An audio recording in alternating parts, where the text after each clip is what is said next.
এরপরে আমরা যাব ফর ইনফাইনাইট নেটওয়ার্ক। যদি ইনফাইনাইট নেটওয়ার্ক হয় তখন কী হবে, সেকেন্ড এটা পোটেনশিয়াল মেথড। আর সেকেন্ড আমরা দেখবো ইনফাইনাইট কিছু কমপ্লেক্স সার্কিট আছে, যেটা হচ্ছে ইনফাইনাইট সার্কিট আছে। তাহলে ইনফাইনাইট সার্কিটের ক্ষেত্রে আমরা তুল্য রোধের মান কীভাবে বের করবো দেখো।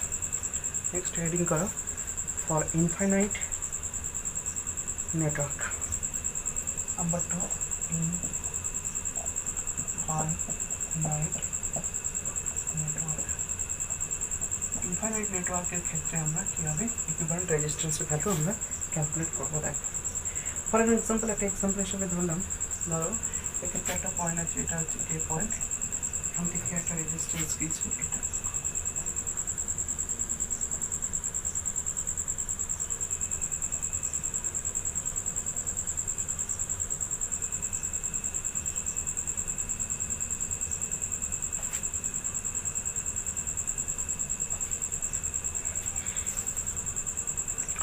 দেখো প্রত্যেকটা এভরি রেজিস্ট্যান্স ইজ আর, টার টার আর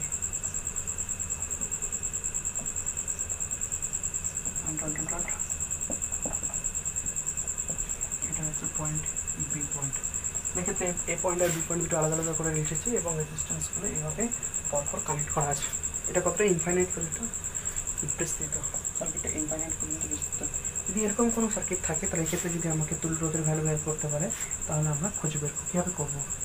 এটা হচ্ছে ইনফাইনাইট নেটওয়ার্ক। ইনফাইনাইট নেটওয়ার্ক এইভাবে এই তুল্য রোধ বের করতে গেলে ফার্স্ট আমাকে যেটা করতে হবে, এই সার্কিটটা দেখতে পাচ্ছ, এই সার্কিটটা দেখতে হবে যে কোথা থেকে, মানে কার পর থেকে এটা রিপিট হয়েছে। দেখো আমি যদি বলি এইটার পর রিপিট হয়েছে না, কারণ এখানে একটা রেজিস্ট্যান্স রয়েছে, আমি বলবো এইটা একটা রিপিট হয়েছে, এরপর থেকে রিপিট হতে শুরু করেছে এই পয়েন্টের পর থেকে। দেখো এখানে এটা আছে, এটা এখানে চলে গেছে, এই যেন মনে হচ্ছে এখানে এটা চলে এসছে, ওইটা যেন এখানে এসছে, এই যেন এখানে এসছে, ওইটা যেন এখানে এসছে, এই যেন এখানে আসছে। অর্থাৎ রিপিটিং টার্মটা শুরু হয়েছে কোথা থেকে সেটা কিন্তু ফার্স্টে খুঁজে বের করতে হবে। এই ইনফাইনাইট সার্কিটের ক্ষেত্রে এক্ষেত্রে যদি আমাকে RAB ক্যালকুলেট করতে হয়, RAB, তাহলে এক্ষেত্রে মাথায় রাখতে হবে যে রিপিটটা শুরু হয়েছে কোথা থেকে। তার রিপিটটা শুরু হয়েছে বেসিক্যালি এই দুটো পয়েন্ট থেকে। দেখো আর এই রেজিস্ট্যান্সটা এখানে এসছে, এ এখানে এসছে, আবার এ এখানে গেছে, এ এখানে গেছে, আবার এ এখানে এসছে, এ এখানে গেছে। অর্থাৎ রিপিটিংটা শুরু হয়েছে এই দুটো, বেসিক্যালি হচ্ছে এই দুটো পয়েন্ট থেকে। ঠিক আছে, আর এরপর থেকে এইটা এরপর থেকে পরপর রিপিট হয়ে গেছে, আর এই সার্কিটটার পর থেকে পরপর রিপিট হয়ে গেছে। সব আমরা এই যে দুটো পয়েন্ট দেখলাম, এই দুটো পয়েন্ট আমরা কী করবো, যে পয়েন্টের পর থেকে সার্কিটটা রিপিট হয়েছে, আমি ফার্স্ট অফ অল এই পুরো রেজিস্ট্যান্সের ভ্যালু, অর্থাৎ এখান থেকে, অর্থাৎ এই পয়েন্ট থেকে রেজিস্ট্যান্সটাকে এইদিকে লিখছি, আর এই যে পয়েন্ট থেকে মানে এইদিকে পুরো যে সার্কিটটা রয়েছে, পুরো সার্কিটটা, এই পুরো সার্কিটটার রেজিস্ট্যান্স এক্ষেত্রে সলিউশন করতে গেলে আর এর ভ্যালু ক্যালকুলেট করতে গেলে এই যে পুরো রেজিস্ট্যান্সটা দেখতে পাচ্ছি, এই পুরো ইকুইভ্যালেন্ট রেজিস্ট্যান্সটার ভ্যালু আমি নিয়ে নিলাম, কনসিডার করলাম এর পুরো ইকুইভ্যালেন্ট রেজিস্ট্যান্সটা, এই যে সার্কিট ইনফাইনাইট পর্যন্ত ইকুইভ্যালেন্ট সার্কিটের রেজিস্ট্যান্সটা কনসিডার করলাম। Consider the equivalent resistance of this whole circuit, this is equal to capital R, R test দিলাম, আর টেস্ট। ইকুইভ্যালেন্ট রেজিস্ট্যান্সের ভ্যালু কত দিলাম, আচ্ছা আর টেস্ট না দিলে এটা আমি আর লিখছি, তো এটাকে এক্স লিখলাম। ওকে, পুরো রেজিস্ট্যান্সের ভ্যালু আমি কী নাম দিলাম, এক্স। এতটা পর্যন্ত বুঝতে পারছি। তাহলে পুরো রিপিটিং টার্মের পর থেকে আমি পুরো রেজিস্ট্যান্সের ভ্যালু কী দিলাম, পুরো ইকুইভ্যালেন্ট রেজিস্ট্যান্সটা নিলাম, ইকুইভ্যালেন্ট রেজিস্ট্যান্সের ভ্যালুটা আমি কত দিলাম, এক্স।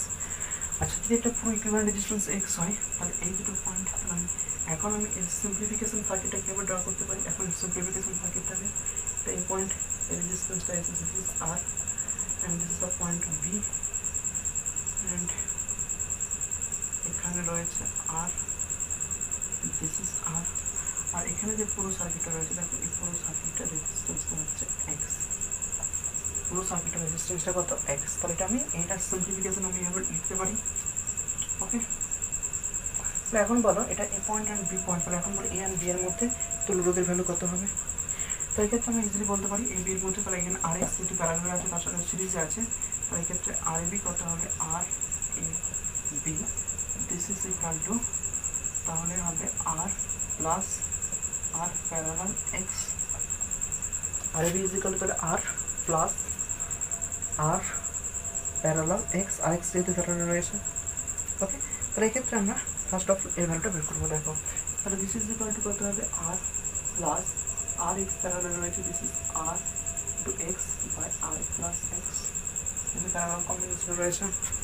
ওকে, নেক্সট আমরা এলসিএম করে দাও। এলসিএম যদি কি টার্মটাকে এলসিএম করি তাহলে আর প্লাস এক্স হয়ে যাচ্ছে, this is R into R plus X, এই টার্মটা রয়েছে প্লাস আর এক্স, তাহলে আর ইন্টু আর প্লাস এক্স প্লাস আর এক্স। এটা যদি আমরা করি দেখো দিস ইজ ইকুয়াল টু হবে r square plus R x plus R x by R plus x, r square plus R x plus R x, so this is equal to RAB, অর্থাৎ A and B এর মধ্যে equivalent resistance. দেখো এখন যদি আমি পুরো সার্কিটটা, আচ্ছা এখন এটা মুছে দিচ্ছি। ওকে, এবার একটু ভালো করে খেয়াল করো। এখন আমি যদি পুরো সার্কিটটা থেকে এই পোর্শনটা বাদ দিয়ে দিই তাহলে আমার সার্কিটটা একই থাকবে, সেটাকে আমরা সেম সার্কিট বলবো। অর্থাৎ বলতে চাইছি এ অ্যান্ড বি এর মধ্যে যার তুল্যরোধ হবে এই দুটো পয়েন্টের তুল্যরোধ সেম হবে, কারণ আমি সার্কিটের থেকে এই পার্টটা মুছে দিই, দেখো এই পার্টটা মুছে দিলাম, সার্কিটের কোনো প্রবলেম আছে? দেখো একই রকম, এটাকে তখন বলবো এ, এটাকে তখন বলবো বি, সার্কিটটা সিমেট্রি রয়েছে। অর্থাৎ আমি যেটা বলতে চেয়েছিলাম যে সরি এখানে এ, এটা রেজিস্ট্যান্স, এটা বি পয়েন্ট ছিল, বি এটা এ। তাহলে দেখো এখন যে এ অ্যান্ড বি এর মধ্যে যা তুল্যরোধ হবে এই দুটো পয়েন্টের মধ্যে তুল্যরোধ সেম, অর্থাৎ আমি আর এ বির জায়গায় অবশ্যই লিখতে পারি আর A B equals to x. ওকে, যে এই দুটো পয়েন্টের তুল্যরোধ যা হবে এই এক্স সেম হবে। তাহলে এই ক্ষেত্রে কেন? কারণ আমি যদি এই পয়েন্টগুলোকে মুছে দিই তাহলে পুরো সার্কিট আমার সেম রইবে। ওকে, তাহলে আমি বলতে পারি যে পুরো সার্কিটের ইকুইভ্যালেন্ট রেজিস্ট্যান্স এক্স হচ্ছে, তাই এই ক্ষেত্রে আমি বলবো এ অ্যান্ড বি এর মধ্যে তুল্যরোধ এক্স। ওকে, তো যদি আর A B is equal to, যদি আমরা এক্স পুট করি, নাও পুট আর A B this is equal to x, সেই ইকুয়েশনটা কী হবে তাহলে এক্স ইকুয়ালস টু হবে r square plus R x plus into r x plus r plus x, this is equal to x square plus R x equals to r square plus two r x. দেখো একটা r x একটা cancel হয়ে যাচ্ছে, তাহলে x square equals to r square plus rx, x square equals to what is x square is equal to r square plus rx. ওকে, এই ক্ষেত্রে আমি এটাকে যদি ভালো করে লিখি তাহলে x square minus rx minus r square this is equal to 0, x square minus rx minus r square this is equal to 0. Then we find the value of x. और এখান থেকে আমরা এটা সিদ্ধান্তের সমীকরণ, ঠিক আছে, এটা দ্বিঘাত সমীকরণ, এই দ্বিঘাত সমীকরণ থেকে আমরা x এর ভ্যালু ডাইরেক্ট ক্যালকুলেট করতে পারি। x ইজ ইকুয়াল টু আমরা কি জানি, minus B plus minus root over of A square minus B square root over A square minus 4ac by 2e। ওই ফর্মুলাটা কিন্তু আমরা ইউজ করতে, এক্ষেত্রে আমরা x ইজ ইকুয়াল টু পাবো, দেখো x ইজ ইকুয়াল টু আমি পাবো ডাইরেক্ট লিখে দিচ্ছি এটা আর প্লাস মাইনাস, দুটো থাকে একটা প্লাস একটা মাইনাস তোমরা জানো, আর রুট 5 আর রুট 5, তোমার ক্যালকুলেট করে দেখবে এক্স এর ভ্যালু আসছে এটা, এক্স ইজ ইকুয়াল টু হবে তাহলে r plus minus r root 5 by 2। Okay, তো এক্স এর দুটো ভ্যালু বেরোবে, তাহলে নিশ্চয়ই এখানে একটা প্লাস দিয়ে বেরোবে, একটা ভ্যালু কী হবে মাইনাস দিয়ে আসবে, ঠিক আছে। তাহলে এক্স এর এখানে দুটো ভ্যালু বেরোবে, একটা হচ্ছে প্লাস দিয়ে একটা মাইনাস দিয়ে, বাট নেগেটিভ রেজিস্ট্যান্সের তো কোনো অস্তিত্বই নেই, সো নেগেটিভ ভ্যালুটা আমরা নেব না, আমরা শুধুমাত্র এই ভ্যালুটা নেব যেটা হচ্ছে পজিটিভ ভ্যালু। ওকে, তো এক্ষেত্রে এক্স ইজ ইকুয়াল টু তাহলে ফাইনালি কত হলো, এক্স ইজ ইকুয়াল টু আমি এখানে লিখছি এক্স ইজ ইকুয়াল টু তাহলে হবে আর প্লাস আর রুট 5 বাই 2, আমরা আর কমন নিলে তাহলে 1 প্লাস আর রুট 5 বাই, অনেক সময় এই ভ্যালুটা ডাইরেক্ট মনে রাখতে সুবিধে, অনেক সময় এই সার্কিটের ক্ষেত্রে এই ভ্যালুটা মনে থাকে সহজে, এমসিকিউ অ্যান্সারগুলো সহজে ফার্স্টে করা যায়। আর এক্স ইজ ইকুয়াল টু হবে 1 প্লাস রুট 5 বাই 2 ইন্টু আর। ওকে, এটা এখানে ইনফাইনাইট সার্কিট। আরেকটা ইনফাইনাইট সার্কিটের ক্ষেত্রে আমরা করবো নেক্সট,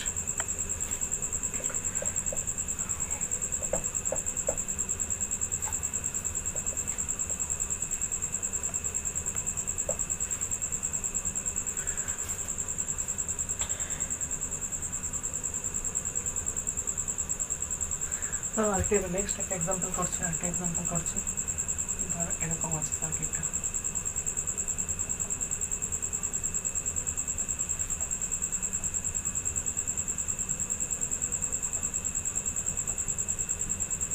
এটা একটা ইনফাইনাইট সার্কিট, রেজিস্ট্যান্সটা আর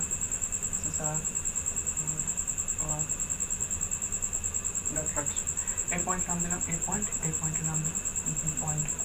তো ফার্স্ট অফ অল দেখো এই সার্কিটের ক্ষেত্রে কি আগের সার্কিটের সঙ্গে ডিফারেন্সটা কত, আগে এখানে রেজিস্ট্যান্স হয়, এখানে কিন্তু রেজিস্ট্যান্স নেই। তো এক্ষেত্রে আমাকে ক্যালকুলেট করতে বলেছে আর এ বি, অর্থাৎ এ অ্যান্ড বি পয়েন্টের মধ্যে ইকুইভ্যালেন্ট রেজিস্ট্যান্স ভ্যালু আমাকে ক্যালকুলেট করতে হবে এর ক্ষেত্রে। তাও we calculate the value of R A B. নিজেরা একবার ট্রাই করে দেখো পারো কিনা, ভিডিওটা পজ করে নিজেরা ট্রাই করো। আচ্ছা, ফার্স্ট অফ অল আমি বললাম ফার্স্টে যদি এরকম ইনফাইনাইট সার্কিট থাকে তাহলে তো আমাকে কী করতে হবে, খুঁজে বের করতে হবে যে রিপিট টার্ম কোথা থেকে শুরু হয়েছে, রিপিটিংটা কোথা থেকে শুরু হয়েছে। দেখো যদি বলি এখান থেকে রিপিটিং শুরু হয়েছে তাহলে এটার পর এটা হওয়া আসা উচিত ছিল না, ডাইরেক্ট এটা থেকে এটা এই রেজিস্ট্যান্স কোথা থেকে নেওয়া হয়, ঠিক আছে। তো আমি বলবো রিপিটিংটা মানে কেমনভাবে চলছে, রিপিটিংটা আমাকে বুঝতে হবে যে এক্ষেত্রে রিপিটিংটা কেমনভাবে চলছে। না আমি বলবো যদি এটাকে ভাবি যে এইটা এখানে আসছে এটা কোথেকে এসছে, এটা এখানে এসছে এটা কোথেকে এসছে, তো আমি যদি ভাবি এইটা এখানে এসছে আর এইটাকে এই পুরো এটাকে আমরা রিপিটিং ফ্যাক্টর, এতটা পর্যন্ত আমরা এটাকে রিপিটিং ফ্যাক্টর দিলাম এই দিকটাকে। সো এই রেজিস্ট্যান্সটা এখানে এসছে, এই গেছে এখানে। বা নেক্সট এখানে আমি একটা ডায়াগ্রাম লিখছি, এটা হচ্ছে রেজিস্ট্যান্স আর,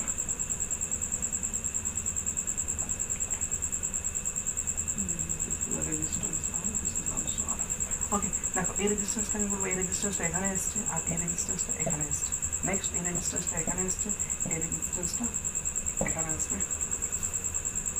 ওকে, তাহলে এইটাকে আমি বলবো এই যে পুরো টার্মটা মানে এইটার পর থেকে যখন রিপিটিং হয়েছে এটা এগিয়ে এখানে এসছে, তারপর এখানে এসছে, এইভাবে রিপিটিং হবে, তাই না? এইভাবে রিপিটিং হবে। তো রিপিটিংটা স্টার্ট হচ্ছে তাহলে এখান থেকে, এই যেখান থেকে রিপিটিং স্টার্ট হচ্ছে তার পুরো বাকি রেজিস্ট্যান্সটাকে আমরা কত ধরে নেবো, একটা রেজিস্ট্যান্সের ভ্যালু আমি ধরে নিলাম, পুরো রেজিস্ট্যান্সটা ধরে নিলাম, ইকুইভ্যালেন্ট রেজিস্ট্যান্সটা কত এক্স। তার ক্ষেত্রে জানেন সিম্পলিফিকেশন সার্কিটটা কী হবে, আর এটা হবে A point, A and B এর মধ্যে আছে, this is a point A and this is point B and this resistance is R and এই রেজিস্ট্যান্সটা অলসো আর। ওকে, আমি পুরো রেজিস্ট্যান্সটা আমি ধরলাম কত resistance, this is resistance x. এই রেজিস্ট্যান্সটা কত হচ্ছে, এই রেজিস্ট্যান্সটা আমার এক্স হচ্ছে। তাহলে এখন আর এবি কত হবে, তাহলে আর এবির ক্ষেত্রে বের করতে গেলে আমাদের আর এবং এক্স সিরিজে আছে, তার সাথে এই একটা প্যারালাল রয়েছে। তো আর এবি ইকুয়ালস টু হবে আর AB, this is equal to দেখো r parallel r plus x, r parallel r plus x. তো আবার বলি যে আর এবি ইজ ইকুয়াল টু আমি কি লিখতে পারি, যদি আমরা এই সার্কিট থেকে এই পোর্শনটা মুছে দিই আমার কোনো অসুবিধা আছে, তখন আমি বলবো কি এটাকে এ পয়েন্ট বলবো, তখন এটাকে বি পয়েন্ট বলবো। অর্থাৎ আর এ বি অর্থাৎ এই দুটো পয়েন্টের তুল্যরোধ আর এই পয়েন্ট আর এই পয়েন্টের মধ্যে তুল্যরোধ সেম, অর্থাৎ এই পুরো সার্কিটের যা তুল্যরোধ আর এই এ বি পয়েন্টের মধ্যে তুল্যরোধ সেম। অর্থাৎ আমি আর এ বি চাই কি পুট করতে পারি x. So x equals to, এটা আমরা লিখবো r into R plus x by R plus x, ঠিক আছে। তো এখান থেকে আমরা ফাইন্ড আউট করবো এক্সের ভ্যালু, কারণ এক্সটা আমাকে বের করতে হবে। দেখো এক্ষেত্রে আমরা যদি বের করি this is x equals to r square plus R x, এটা r plus r, that's mean 2r plus x. পরে গুণ করে মাল্টিপ্লাই করে এক্সের ভ্যালু বের করা। তো এক্ষেত্রে দেখবে এক্স ইকুয়ালস টু কত হচ্ছে, নিজেরা ক্যালকুলেট করো। এক্ষেত্রে আমাদের সিদ্ধার আচার্যের সমীকরণ পুট করতে হবে এবং এক্সের দুটো ভ্যালু আসবে এক্ষেত্রে, ঠিক আছে। এক্সের দুটো ভ্যালু কী হবে, কেমন আসবে না এক্স ইজ ইকুয়াল টু হবে, দেখো দেখবে এক্স ইজ ইকুয়াল টু হবে মাইনাস আর প্লাস আর রুট 5/2 আর রুট 5/2। এখানটা যেহেতু এটা নেগেটিভ টার্মটা আমরা নেবো না, কারণ নেগেটিভ রেজিস্ট্যান্সের কোনো অস্তিত্ব নেই, আমরা শুধু পজিটিভ ভ্যালুটা নেবো। সেহেতু আমরা কী নেবো, আমরা শুধু প্লাসটা এখানে মাইনাসটা নেবো না, প্লাসটা নেবো। সো এক্ষেত্রে আমরা যেটা নেবো এক্স ইকুয়ালস টু তাহলে মাইনাস আর, আমরা এখানে প্লাসটা নিচ্ছি plus R root 5 by two, এখানে এক্স ইজ ইকুয়াল টু হবে √5 minus 1 by 2 into R. This is the equivalent resistance X. That RAB is equal to X. So RAB equals to X. So X equals to √5 minus 1 by 2 into R.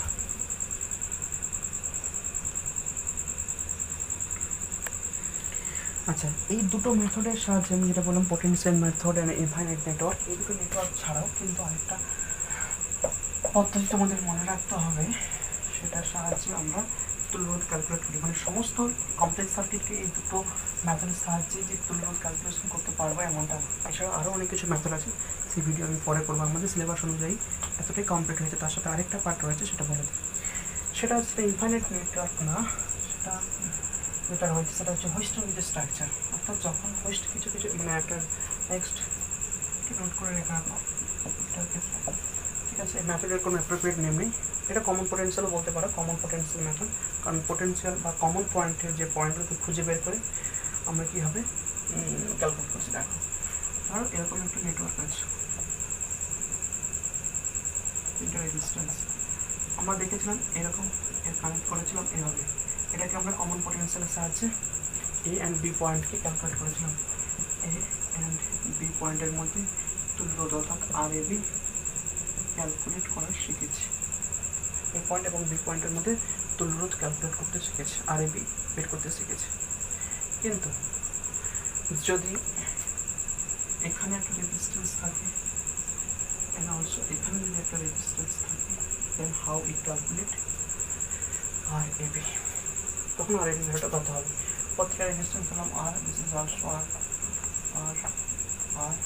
and this is also R. Then how we calculate the value of RAB. তো এই ক্ষেত্রে আমরা RAB কীভাবে calculate করবো, এই ক্ষেত্রে আমরা পয়েন্টগুলো কনসিডার করবো। এটা কমন পোটেনশিয়াল মেথড, মানে এইটাও আমরা কমন পোটেনশিয়াল মেথডের মধ্যে এটা আমরা সলভ করতে পারি। কিন্তু এর একটা বেসিক স্ট্রাকচার আছে, সেটা হচ্ছে হোস্টের যে স্ট্রাকচার। এই স্ট্রাকচারটাকে বলা হয় ব্রিজ টু ব্রিজ, পড়ানোর মতো হবে ব্রিজ টু ব্রিজ। এই স্ট্রাকচারটাকে আমরা বলবো ব্রিজ টু ব্রিজ স্ট্রাকচার, ঠিক আছে। অর্থাৎ এক্ষেত্রে পয়েন্টগুলো কী কী হবে দেখো, একটা পয়েন্ট এ পয়েন্ট বি পয়েন্ট। আচ্ছা, এটাকে আমি এ পয়েন্ট এটাকে বলতে পারি না, কারণ রেজিস্ট্যান্সে কানেক্ট করা আছে। সো এই পয়েন্টের একটা নাম দিলাম, this is the point C. এই পয়েন্টের একটা নাম দিলাম ডি। আচ্ছা ওকে, এটা এ পয়েন্ট মানে এটা এ পয়েন্ট, এটা বি পয়েন্ট মানে এটা বি পয়েন্ট, এটা এ পয়েন্ট। ওকে, তো আমি প্রত্যেকটা জাংশন পয়েন্টের আগে নামকরণ করলাম। কিন্তু জাংশন পয়েন্টের আগে তুমি যেখানে পরপর এভাবে লিখে দাও ABCD, তাহলে তুমি কিন্তু প্রত্যেকটা রেজিস্ট্যান্সকে কিন্তু কমপ্লিটলি বোঝাতে পারবে না। এক্ষেত্রে কমন পোটেনশিয়াল মেথড, আমরা এটা প্রকৃতভাবে কমন পোটেনশিয়াল মেথডের সাথে সলভ করবো। তো এক্ষেত্রে আমরা কী করলাম, ফার্স্টে ABCDকে কেমনভাবে বসালাম দেখো।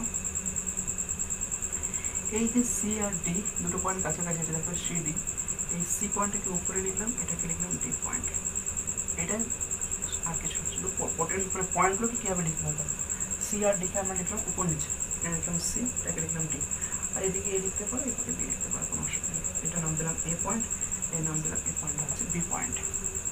ওকে, সো এবার আমরা রেজিস্ট্যান্সগুলো এখানে বসিয়ে দেবো। এক্ষেত্রে আমরা যদি পরপর একটা লিনিয়ারলি যদি ABCD পয়েন্টগুলোকে লিখতাম, তাহলে সেক্ষেত্রে প্রত্যেকটা রেজিস্ট্যান্সকে কিন্তু আমরা ঠিকঠাকভাবে বসাতে পারতাম না। বসালেও সেক্ষেত্রে তুল্যরোধ বের করা খুব কঠিন হতো। এখন দেখো আমি রেজিস্ট্যান্সগুলো বসাচ্ছি। ফার্স্ট অফ অল এই রেজিস্ট্যান্সটা A অ্যান্ড D এর মধ্যে রয়েছে, তাহলে A এবং D এর মধ্যে রয়েছে কোন রেজিস্ট্যান্সটা, এই রেজিস্ট্যান্সটা A and D, this is the resistance R। Next resistance দেখো A D এর মধ্যে রেজিস্ট্যান্স হয়ে গেল, এটা কমপ্লিট। নেক্সট AC, এটা R, এই রেজিস্ট্যান্সটা কমপ্লিট।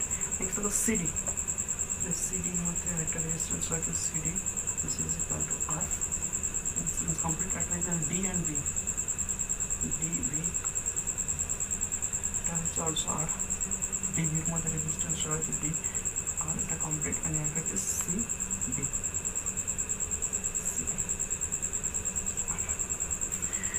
এটা হচ্ছে এই যে স্ট্রাকচারটা দেখতে পেলে, যদি রেজিস্ট্যান্সগুলো এরকমভাবে কানেক্ট করা থাকে, তখন এই স্ট্রাকচারটাকে আমরা বলি হুইস্টন স্ট্রাকচার।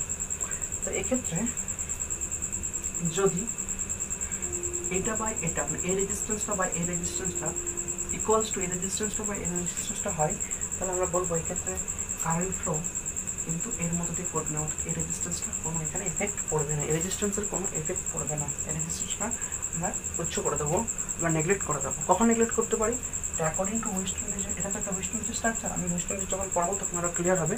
ওয়েস্টার্ন নিচের ক্ষেত্রে আমি একটু করে দেখাবো, এই রেজিস্ট্যান্সটা বা এই রেজিস্ট্যান্সটা ইকুয়ালস যদি এই রেজিস্ট্যান্সটা বা এই রেজিস্ট্যান্সটা হয়ে যায়, তখন কারেন্ট, অর্থাৎ এটা দিয়ে যদি আই কারেন্ট ফ্লো করে, তখন এই রেজিস্ট্যান্সের মধ্যে দিয়ে কারেন্ট ফ্লো করে, কারেন্ট এভাবে কি এখানে আসে, এটা এখানে কি এখানে আসে। ওকে, তো এক্ষেত্রে এই রেজিস্ট্যান্সটা তখন আর কোনো এফেক্ট থাকে না। ওয়েন এক্ষেত্রে দেখবো এটা হচ্ছে কি, এক্ষেত্রে দেখো আর বাই আর ইকুয়ালস টু কি আর বাই আর সেম। সো আমি বলবো এই রেজিস্ট্যান্সটা এখানে কোনো এফেক্ট নেই। ওকে, তাহলে এক্ষেত্রে আমরা এর ইজি সার্কিটটা কীভাবে ড্র করবো, তাহলে এক্ষেত্রে এই রেজিস্ট্যান্সটা ডাইরেক্ট সিরিজে আছে, তাহলে আমি এটা নাম দেবো এ পয়েন্ট বি পয়েন্ট। ওকে, তাহলে এ পয়েন্ট বি পয়েন্টের মধ্যে আছে এ বি এর মধ্যে আছে এই রেজিস্ট্যান্সটা এবং এই রেজিস্ট্যান্সটা, পরপর দুটো resistance, and also A B এর মধ্যে আছে এটা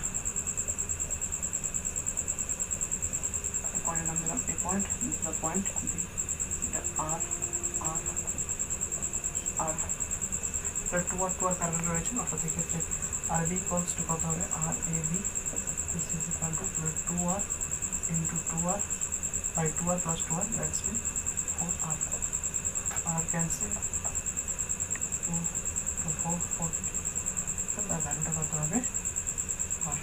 দিস ইজ ওয়েস্টার্ন স্ট্রাকচার। আমাদের সিলেবাসে যা যা রয়েছে তার পুরোপুরি আমি কমপ্লিট করলাম, যে এতগুলো যেগুলো আমি করলাম তুলরোধের ভ্যালু এটা আমাদের সিলেবাসে আছে। এছাড়া কিছু নেট লেভেলের কিছু আরও কমপ্লেক্স সার্কিট আছে যাদের ইকুইভ্যালেন্ট রেজিস্ট্যান্স বের করা, আমি সেই ভিডিওগুলো আপলোড করে দেবো, তোমরা ফটো দেখে নিও। আজকে এই পর্যন্ত।